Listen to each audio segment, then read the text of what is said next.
Hello and welcome to the Island Podcast.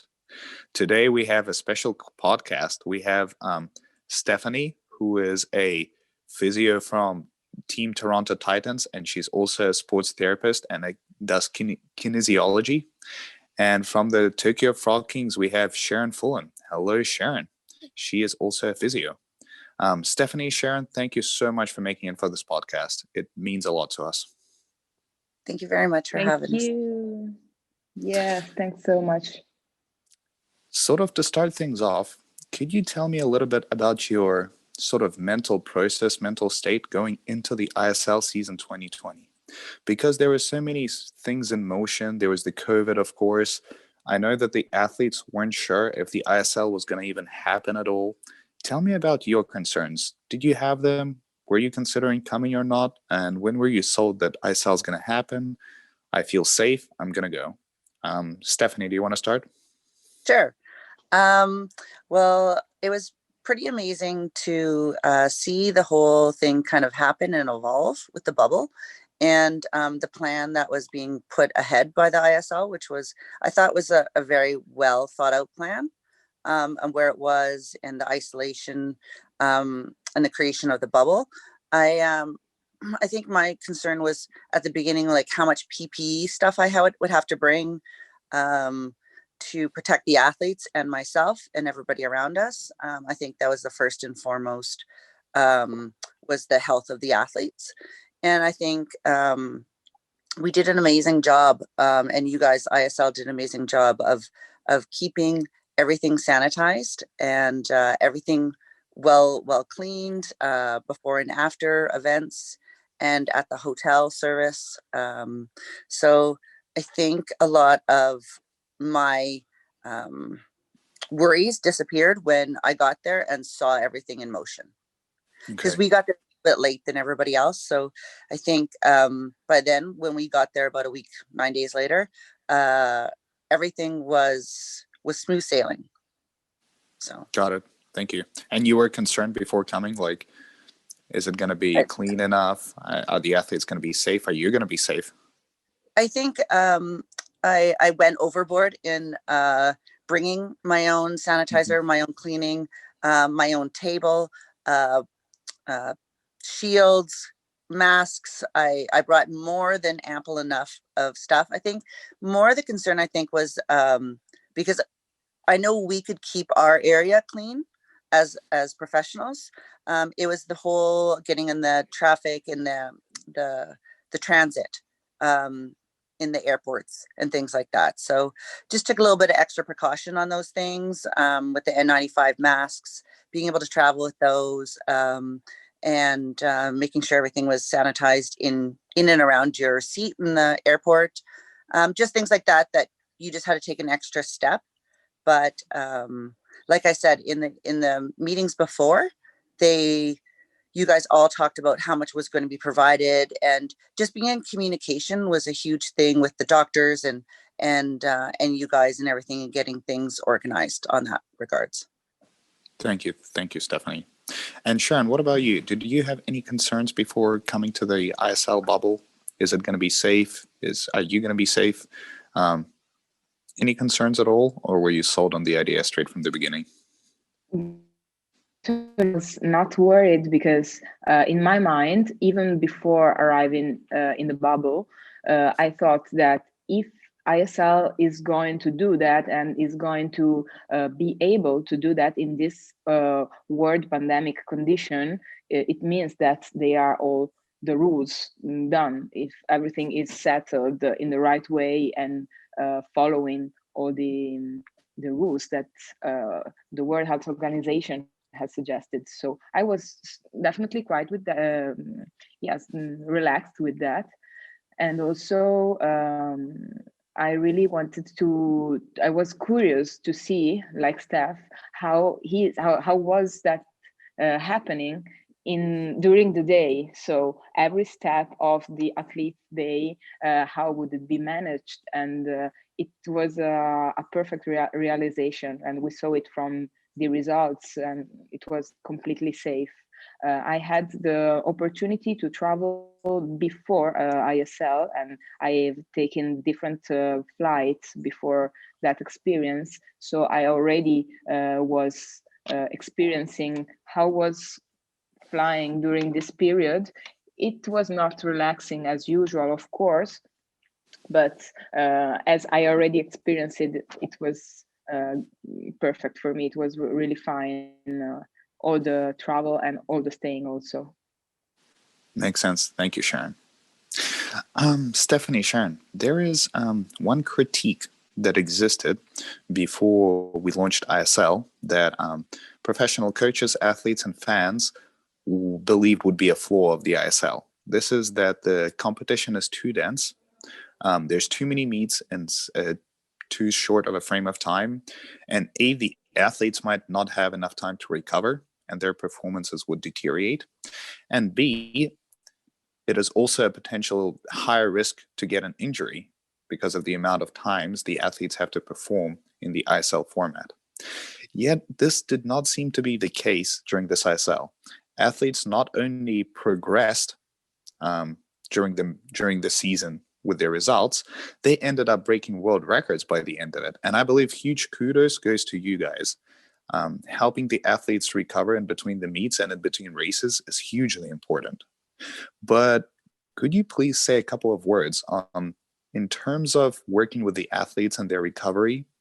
How is ISL different from a typical swim meet? Because ISL has the competition is so much denser and there's so much more going on. Could you please open up on what are the challenges for you as physiotherapists or sports massagist? Could you open up a little bit about that? Stephanie, you want to start? Sure. I think it was really interesting to see, because this was my first year on the ISL, comparatively speaking to many of the other meets I've been on.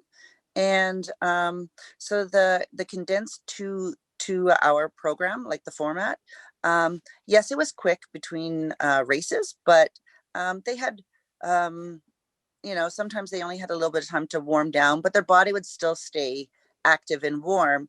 It would be more of a recovery active state between races if it was really close, and having that extra little tank there really close to the comp pool was able the athletes to stay close in communication with the comp pool, knowing what time they had to get back in for, say, a next race, or they had time to come back, get a shakeout, swim out, which was generally the case in most swim meets.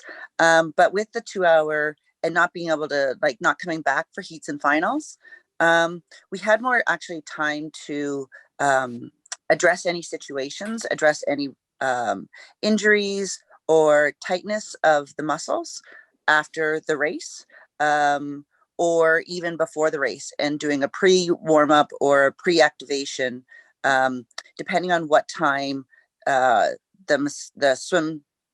ISL had us set at what time in the day. So we'd have more time to do pre-warm-ups, activation at the hotel or earlier at the pool, or after the pool session, being able to have the ice baths, have the flush outs, or any dealing with any injuries at that time as well. So, and the days in between were actually pretty good too, to be able to have the swimmers swim out as well. So I think it was good all in all. There was, some hard times. We were back to back on a couple of races there. I think it was 2 days on, 2 days off, 2 days on, 2 days off kind of thing for us. But I think that like you said, the athletes are used to swimming quite a few days a week, and they're pretty intense, some of the sessions in the pool. So I feel that they were already just so grateful to be there, and it just built up with all the excitement around racing, around watching the races. And so that level of excitement also brings up the level of performance in an athlete as well, on top of so more psychological with the physiological stuff that we do. So Thank you, Stephanie. And would you compare at all the ISL to sort of how would I say this? a very intense training camp for the swimmers rather than a swim meet, because it seems to me that the strain on the body would be building up from meet to meet, and by the end they would be pretty broken down. Or was this not the case for you? Do you want me to respond Yeah. or share? Sorry. So I felt that like, yes, the intensity, it's like a 2-hour practice, whereas a swim meet generally tends to be quite a few hours over a couple of days. Our Olympic trials tends to be 7 days. So this for Canada. And so even at the Olympics, you have a 9-day swim meet, essentially, or 7 or 9. And so, yeah, usually there is a prolonged intensity. But with the ISL, it was those 2 hours, and then we were able to get back on it right away and stay ahead of the game on preventative prehab, I call it, preventative measures to ensure the athletes can continue to perform over and over and over again. So. Makes sense. Thank you, Stephanie. And Sharon, what about you? How would you compare the ISL in terms of working with the athletes to a normal swim meet? I think that as for me, it was the first ISL season also, but I think that for everybody, it was the first experience taken for so long time because of the bubble, sanitary bubble situation. And that has for sure good, good ways, good fields that allowed all the professionals and the athletes to focus properly only on the work and on the schedule.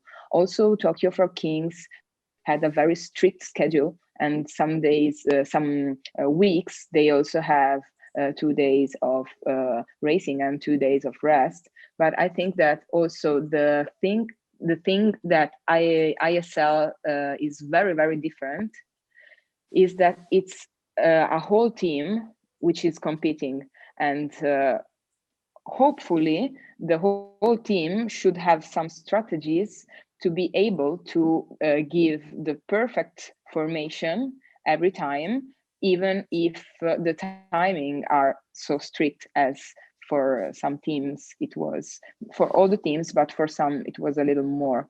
Another positive thing of this year edition of this season, I think it was the wish to race, because every swimmer was so thirsty of racing that 6 weeks intensive work. So it was, yes, training camp, but also the first time of the year they could race in an international situation. So it was they were very prepared mentally for that. So I think it was very, very good. The only thing I can say, it was not very practical for us as therapists, is that in the bubble we could bring all the stuff we wanted for work, so all our tools, but it's not the same as working in our practice where we have our setting. That is the only little thing, but for me it was not a problem, because I had a fantastic team who had all the professional working together and always updating on the athletes' work.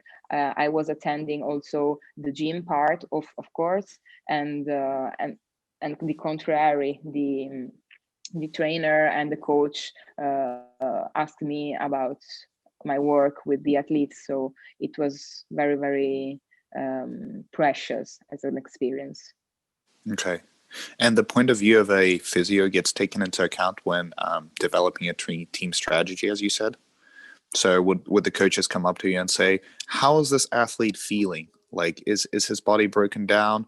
Does he have more in him? Do the coaches do that kind of stuff, Sharon, Stephanie? Yes, they do, Steph. I don't know how is in your experience, but luckily they do. Yeah, Luckily. yeah. They it's a nice communication. I knew quite a few of the coaches and got to know the other ones, and so that the communication bond is really important, to be able to feel comfortable enough to discuss something with the coaches, and for them to be able to take it in and apply if need be on certain occasions. So that's huge. So I was pretty fortunate to have an amazing team to go with. So Okay, thank you, Stephanie, Sharon.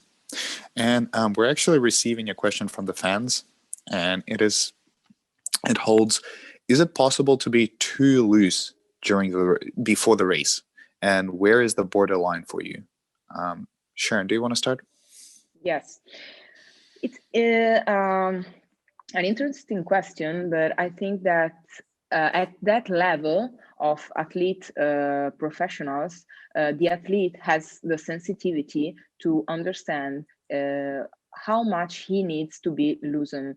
As Stephanie said before, swimmers are used to swim every day and to do different kind of physical work, so they know the loads that their body can afford, both in terms of weight and in terms of lackness, of softness. I don't know if I can be understand. Okay, it makes sense. But you, as a physio, Sharon, Mm-hmm. do you sort of have borders for yourself, like when you go over an athlete, like, okay, he's getting too relaxed in a way, or every athlete is completely different, and some like it when they're absolutely loose and free and relaxed, some like it when they're very tense. How much individuality is involved into it? In my opinion, I think it's totally individual, because I repeat that they are professional and they have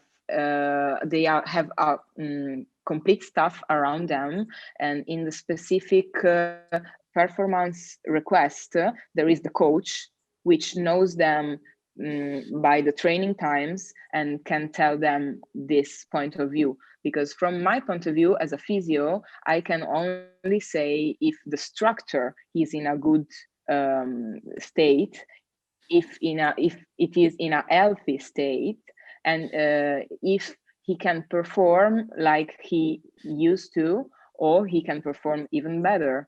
And we also need to evaluate, of course, the risks.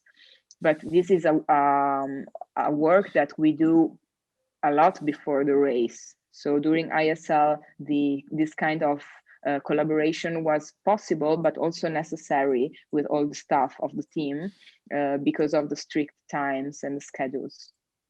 Thank you, Sharon. And Stephanie, what about you? Do you think it's possible to be too loose before the race? And is there sort of a borderline for you? Or do you agree with Sharon? It's completely individual.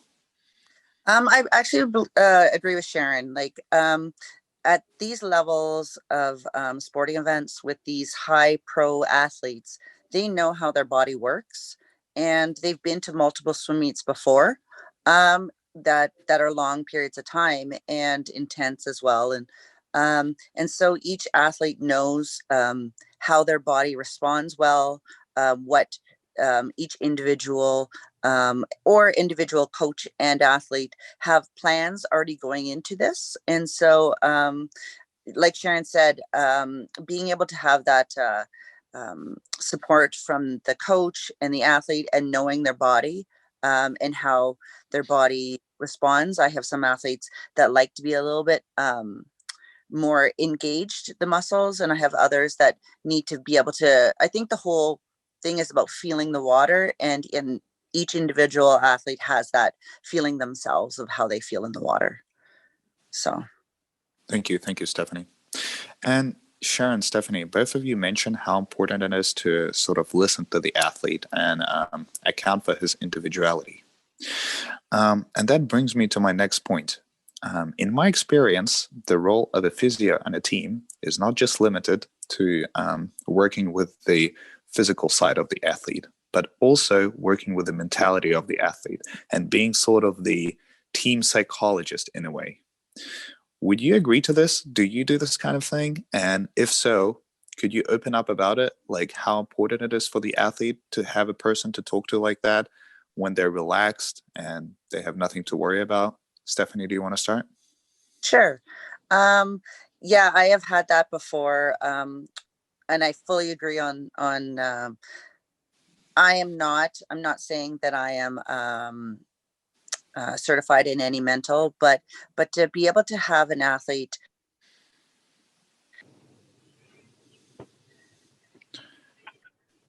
Hey, Stephanie, you disappeared a little bit.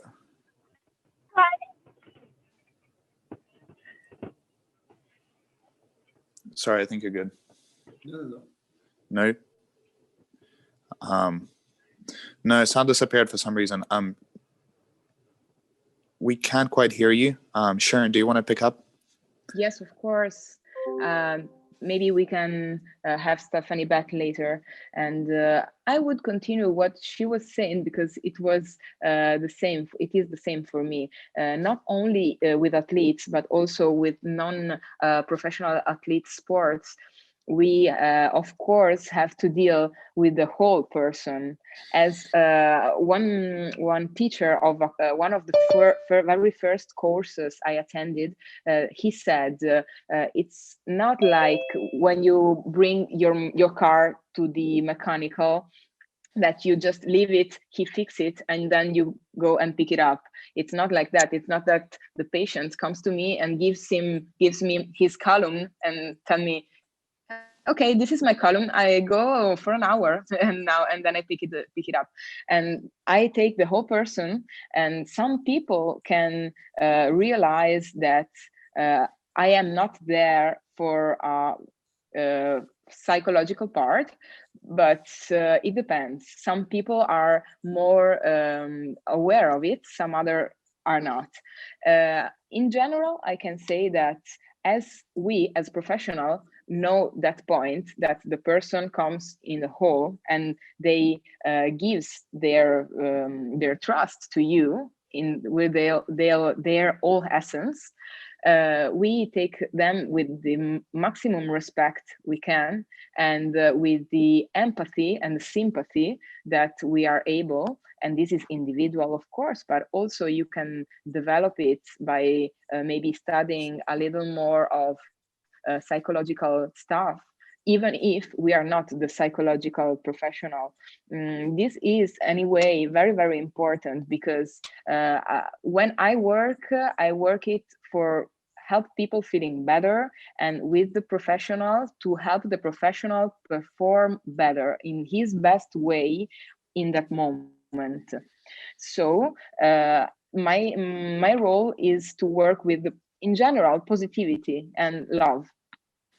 This is something that I realized after starting working and collaborating with another very, very important physiotherapist, which is very famous in swimming, which is Enzo Iodice.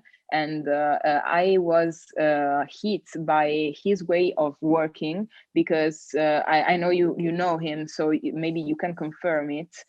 He makes a bond with the athlete like he's a mate, but at the same time he stands in his position of professional for helping him or her to reach the results they need. So is this kind of collaboration that the athletes search for, the just feeling like they are welcome, and that's all, because they know that you are good at your work, because they can also feel it, because they are very, very experienced with their body. Of course. Thank you, Sharon. And a good point you make about Enzo, and you're right. I had the opportunity and the luck to work with Enzo a little bit, and it seems like he becomes your friend before he becomes your physio almost. And I believe that's incredibly important, because when you're working with professional athletes, their body is a very sensitive topic. And sometimes it's not that easy for them to open up regarding stuff that has to do with their injuries, with their body. And it's a lot easier to do when you have the full faith in the person, and when your physio is also your friend. So I totally agree with you on this point. And Enzo is the person who does it best for sure. Yeah. But with that being said, Stephanie, how's your sound? Good, I think. Can you Yes, hear me perfect. okay? Perfect. Yes. Do you want to pick up on where you ended? So Well, how much? yeah, Yeah, Uh-huh. I agree with those guys. What on you said about Sharon said, and you said about Enzo, and I didn't get too much of a chance to chat with him, but you can see how a good therapist around athletes and the enjoyment they have, that bond they have, and I fully agree with that. That an athlete body is like their temple, and they give it to you to help with any means that they need to do to create a better performance, and whether it's getting treatment or just even venting to you on the table, or joking about something that happened in the bubble or whatever. I think sometimes they need to have a different perspective, and you have a different relationship than the coach and the athlete, and you're kind of in the middle of being able to be more of an athlete's friend, because you want those funny jokes, you want those funny texts or whatever, the communication to be open and freely with each athlete and you, and they'll open up more. I want to, you know, maybe I want to know something that they don't want to tell their coach, but I can help with that. Digestive system problems. Maybe the female doesn't want to go to a male coach, or having that bond is huge, I think, for the relationship to get better and the performance to get better as well. Thank you, Stephanie, and thank you, Sharon. And my next question is regarding the skins race.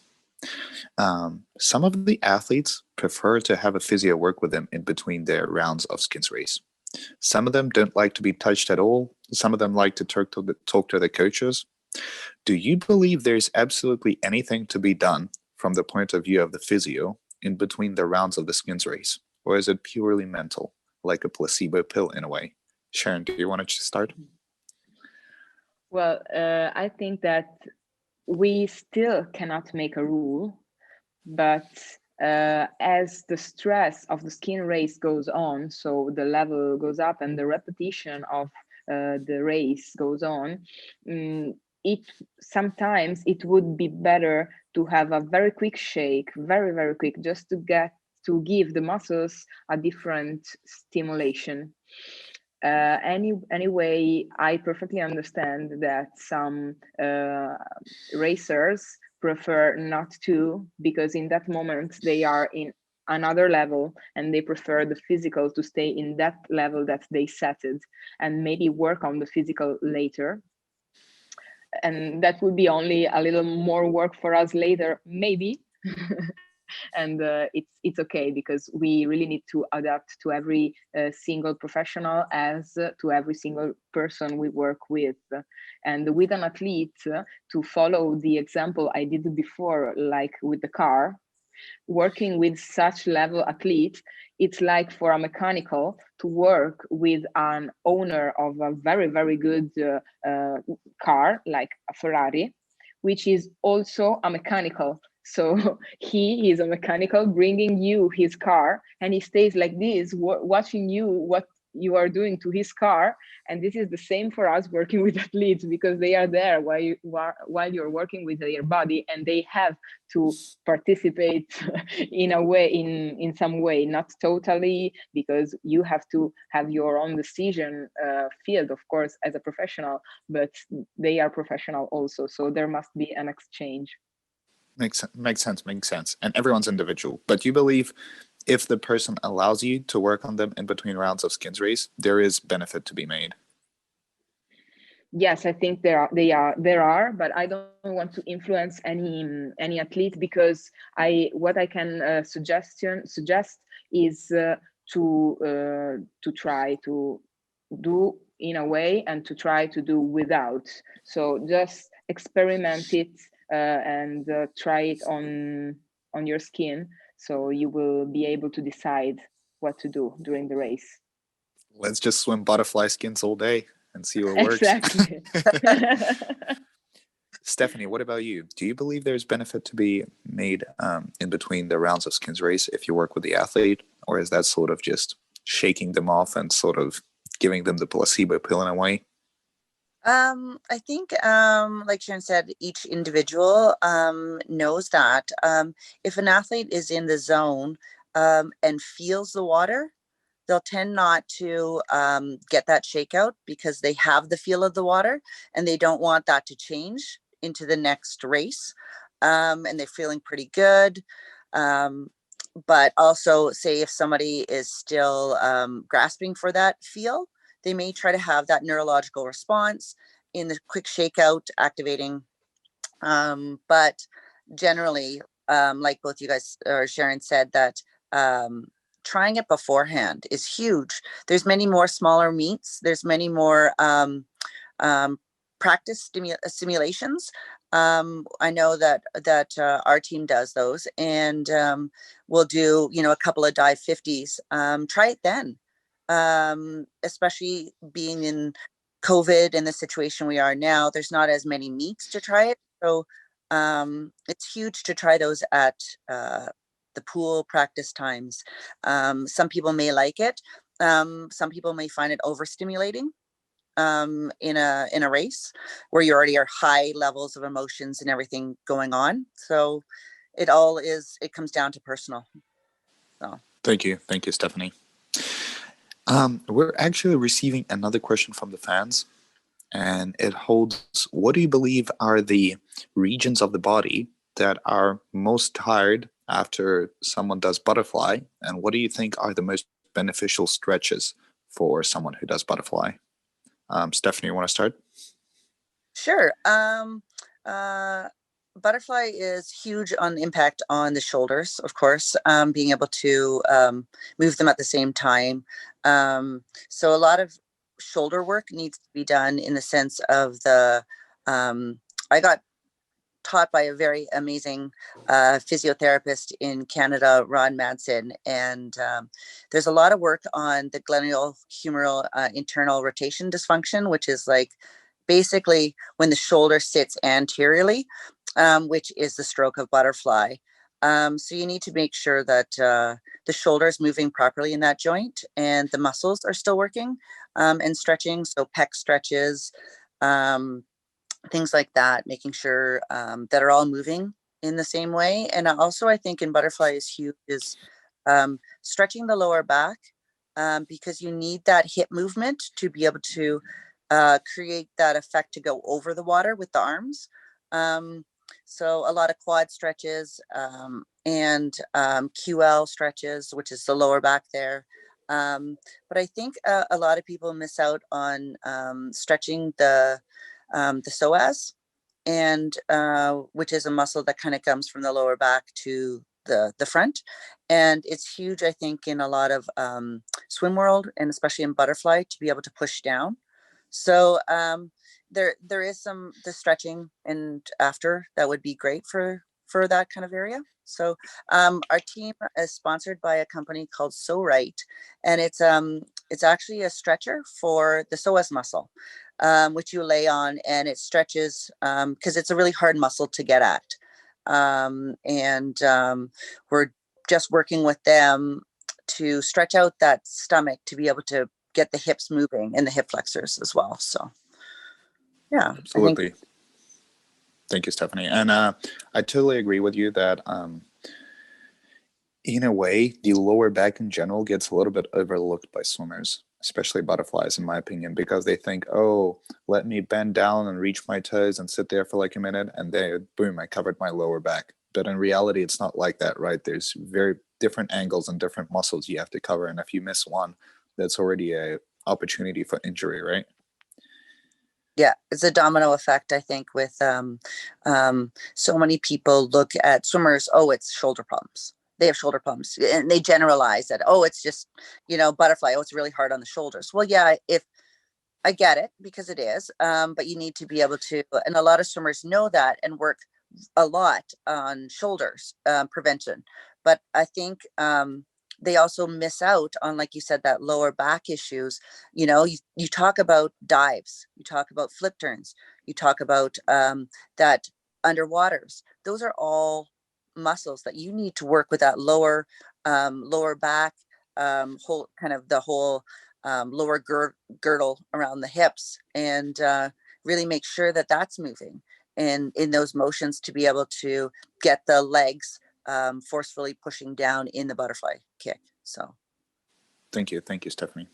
Sharon, what would you say? Any advice to the young butterflies in terms of stretching, in terms of areas that are at most risk? Or do you agree with Stephanie mostly?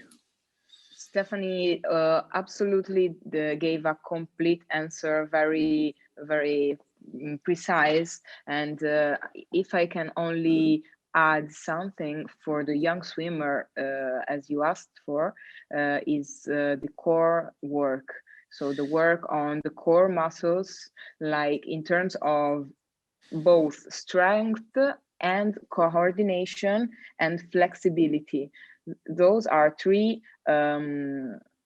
main things that needs to be completely at high levels of recruiting, and this will prevent the swimmer from back ache and neck ache, because those also are frequent in swimmers, also neck issues. Really? Mostly related with shoulders and dorsal issues, but I have several experiences with swimmers with neck problems, neck pain, and this is because of not perfect posture work.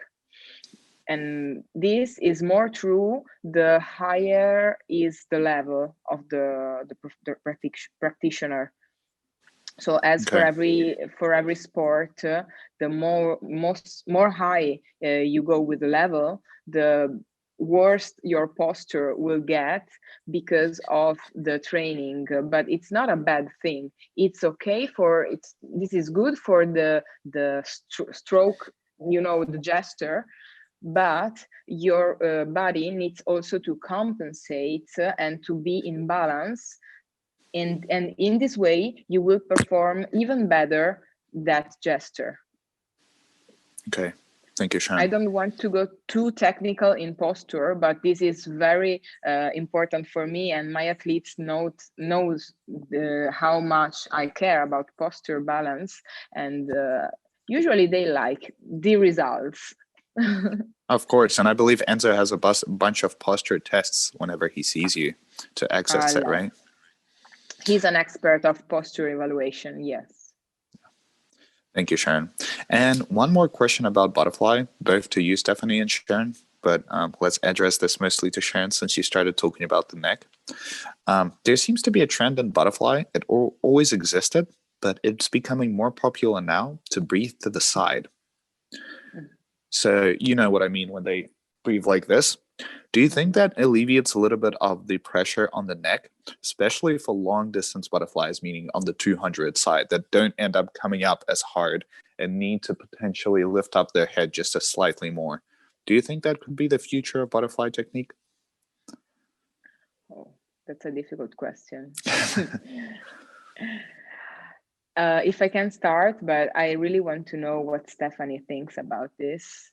For sure, a non-symmetric movement will give more problems in terms of posture balancing, and with all the strength which is performed in that move. So while you're finished the stroke and you turn your head, if you repeat it so many times, you can overload your neck structures.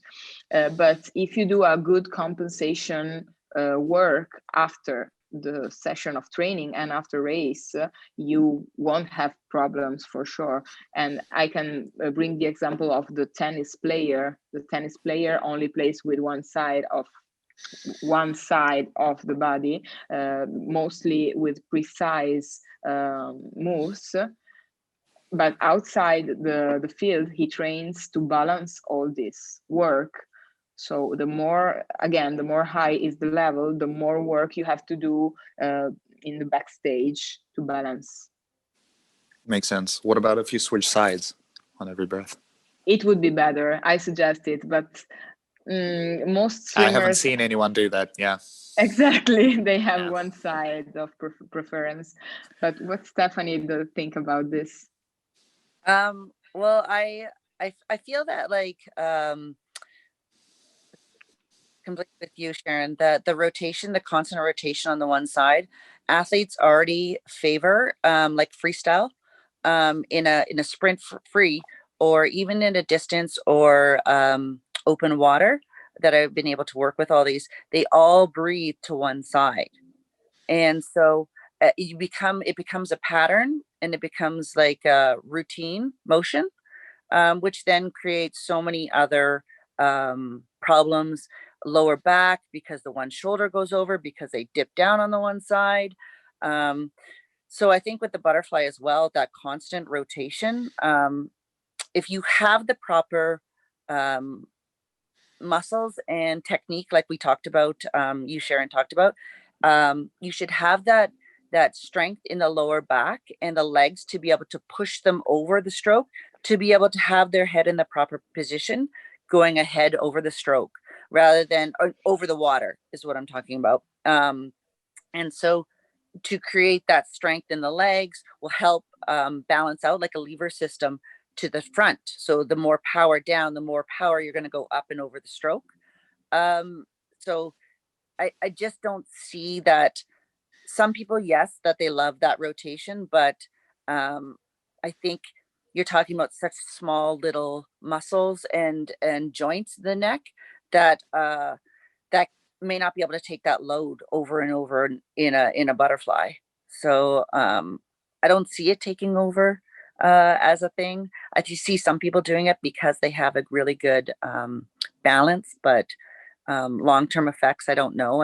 I haven't worked with too many butterflyers, maybe one in my lifetime, that does the rotation of the stroke.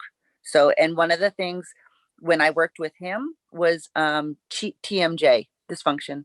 Um, Ah, the you're already holding your breath as a swimmer. You're already contracting the muscles, and so, and it's already such an intense event that a lot of swimmers tend to get a lot of TMJ tightness, because they're holding their breath, they're holding their jaw, and now adding that rotation, putting that more stress on other smaller joints in the head and neck, I think would be long-term effects on if this athlete continued to do it and didn't get, like Sharon said, the proper treatment after. So absolutely. Thank you, Stephanie. And I think you're onto something when you're talking about pressure here, and that swimmers tend to negate it. For example, if you talk about track and field sprint athletes, they actively work on relaxing their face when they run so they don't over tense these muscles. And I believe the swimmers should put this on their agenda as well. You're absolutely right. It's very important. And we actually have another question from the fans. I believe you guys already touched on this topic a little bit, but he wants to know: could you highlight in general the areas of the body that are at most at risk for a swimmer? Sharon, do you want to start? Yeah. Okay. For sure, shoulders, but it's only because they are doing a gesture which is natural for our body, but it's very repetitive. So the repetition of of one gesture can lead to overload. So it's important to work. That's why it's important to work in balance, but not only about right and left, but also frontal and backwards, and also upper and under and below muscles. So the perfect balance you can reach with a good kinesiologic evaluation, and with a good posture evaluation. So even before there is an issue, we can see as a professional of the body, we can see if the move is done properly, or if you are probably overloading some structure going to overload. So shoulders I think this is the only part that really risks overload in swimmers. Then, as I said before, we can have neck issues and low back issues, but I've noticed them only when the swimmer doesn't work on his posture balance. So if they have a good posture, the column, the center of the body can work properly, and this is important for also the appendix, so for the limbs. Thank you, Sharon. And probably also knees for the breaststrokers, right? It's a big thing. Stephanie, you want to pick up on that a little bit? Yeah, I was just going to say, it kind of, I would say knees are a big thing, like each individual, depending on what stroke they do. Will kind of relate on what muscles that tend to be a little bit more tight. Breaststrokers tend to have a lot of the inner groin, the knee, the things like that, the hips that need to be opened because of the constant, like Sharon said, the repetitive strain on that joint. And also, one of the things that I've been doing a lot of work on lately for the last, I don't know, quite a few years, is also breathing. So an athlete, and so the diaphragm is a huge thing, I think, in this sport that we don't do a lot of work on because we hold our breath in this sport, whether it's underwater, whether it's a sprint, the skins, we tend to hold our breath quite a bit, and so a lot of that, I think, is looked over in treating a diaphragm or treating the whole kind of core.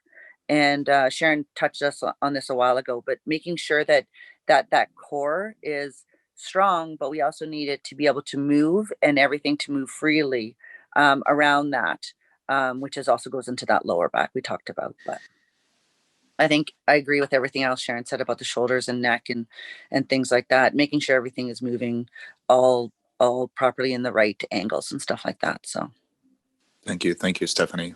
And I totally agree with you about the point regarding the diaphragm. I think it's a complete game changer. And actually, the person who introduced me a little more to the diaphragm training, although I was doing a little bit more already, was Enzo. And he pays quite a bit of attention to the diaphragm. And I believe has huge benefit if you're a swimmer, especially if you're a young swimmer. It's really, you can't replicate it. But with that being said, I have a couple of a little bit of individual questions, and then we'll be heading to the conclusion of the podcast. But Sharon, you ended up working for quite an extensive period with the Tokyo Frog Kings, and as a spectator, as an ex-swimmer, something about the Japanese swimmers is very special, and it's their softness in the water. They're so fluent, and their swimming is so effortless. Could you please pinpoint maybe something they do, or maybe something special about their body, I don't know, that allows them for that softness? And do you feel that softness as a physio when you work with them? So the Japanese secrets. Yes, please. It was amazing to observe them during the whole day. And I can say that Japanese athletes are total athletes. I mean that even not the top star athlete of the team, all of them, there was no difference in how much they raced. Every one of them were totally in it, and were totally in carrying off their body, both in the water, but mostly outside the water. They do a lot of exercise of mobility and control, muscle control. So they are the whole day working on their body. I can say that I appreciate that tissue difference also under my hands when I work with them. For sure, you can feel the difference not only see the difference, but also feel the difference when you touch their muscles, because they take care of them in a different way, confronting with other athletes. I've seen them also taking care of their muscles with tools. And this is something that in Occidental world we are starting doing just since late. I've seen it just in a few years, but before it was strange to see a swimmer rolling on a foam roller or a massage ball or using Theragun. I come from the dance world, where the dancers take care of their body, and they go to the therapist only when they are really dying. And that's a problem for us as a therapist. But I've been used to see this, because dancers do that, take care of their body with all the tools they can, and their hands also, they massage themselves. And so do the Japanese. They have another bond with their body, which a lot of high-level professional athletes from all over the world have, but Japanese, all of them have it. All levels, all levels of athlete I've seen, they have it. For sure, I can add that they have a different approach to life in general, because it's a different culture, and they see reality in a way that in Occidental usance we don't have, or we are starting to discover now. So they consider the wholeness of the person in their culture. Maybe that's a difference I can tell you. A bit of a tangent, but thank you, Sharon. And yeah, there you go. If you're a young swimmer and you don't have the ability to travel to Japan and pick up on some of that softness, just go to your local dance studio, right? And Maybe. observe what they do. And Sharon, just one more question regarding the Japanese swimmers. Do you think the diet plays a big role in the quality of their muscles? Because their diet is pretty different from the Western diet, and it seems more healthy to me.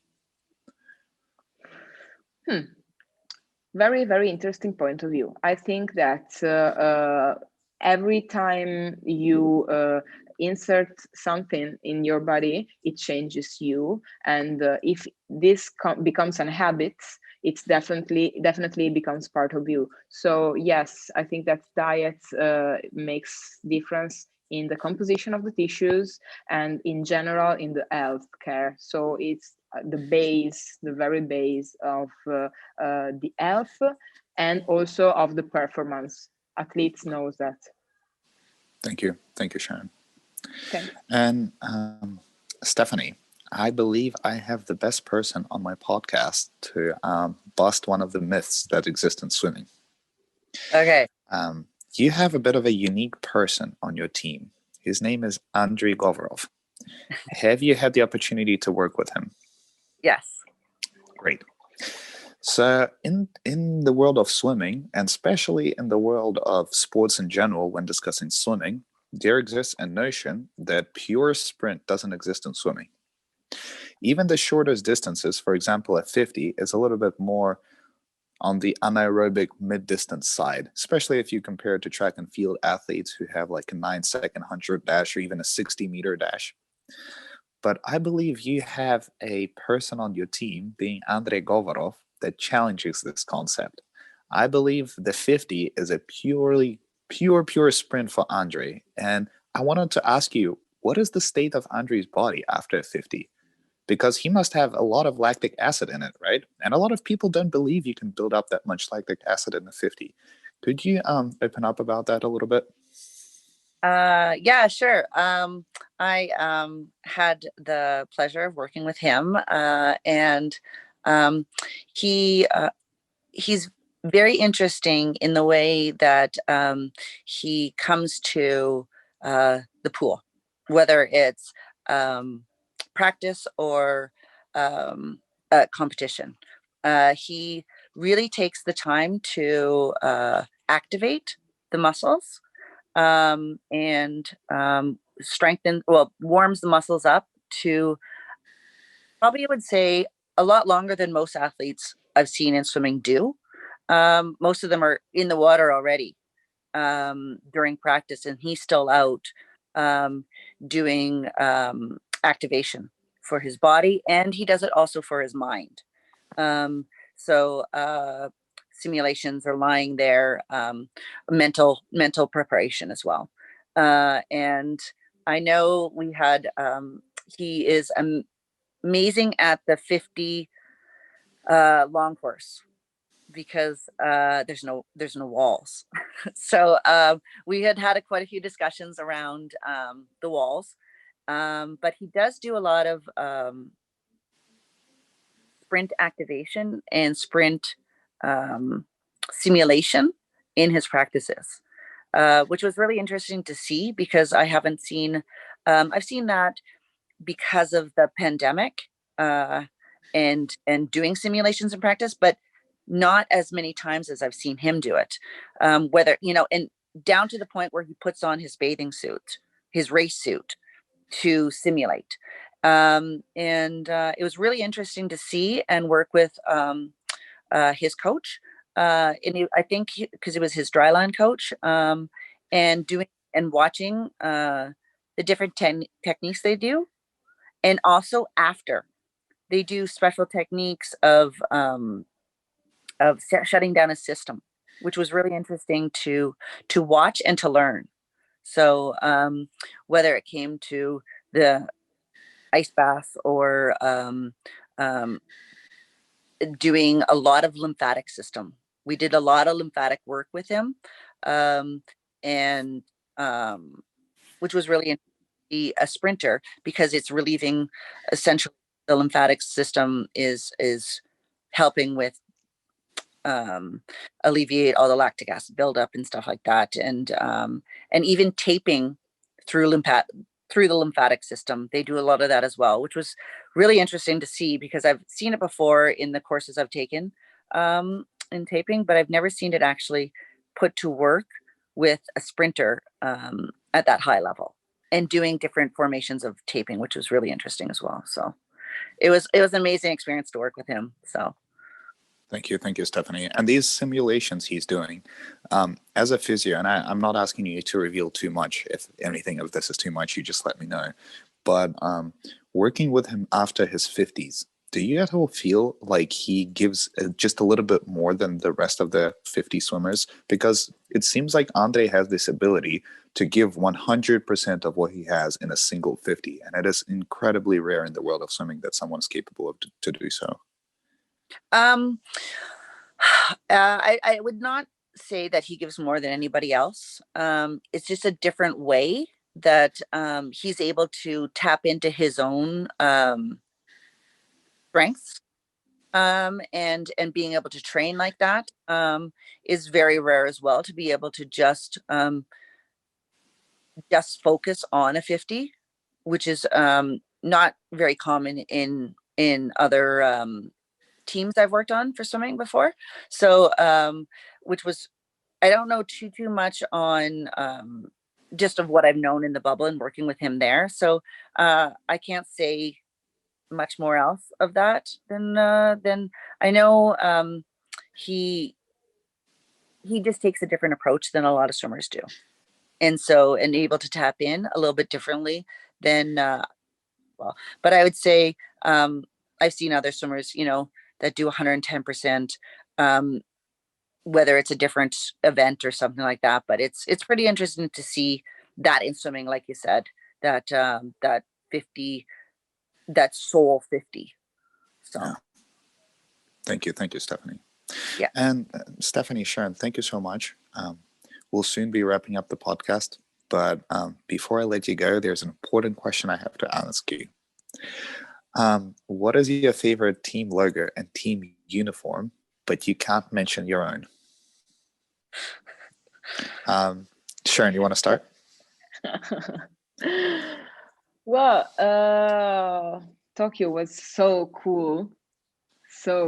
I can't say, but I'd love also the colors of London Roar, because I still love green, and gold is something that makes a kind of, bling. So green and gold was so bling. But Tokyo has the best shirts, I can say. Sorry, Thank you, Sharon. sorry, Toronto. Stephanie, what about you? I would say for the colors, I really like Energy Standard. They stick out. The colors, you can catch them. They're very eye drawing to TV, and you can see them pretty instantly. But I would say probably the best logo. I really like the London Roar logo quite a bit. Um, um, it's, I don't know, traditional, I guess, for London, so I really like that part. But I do Tokyo. I did love the jump. So each team had their little, like, their little thing. But Toronto, I did like the Toronto one as well. So I did really like that concept of, like, it brought the team together. So and the whole team being able to do this little thing when they walked out was pretty cool too. So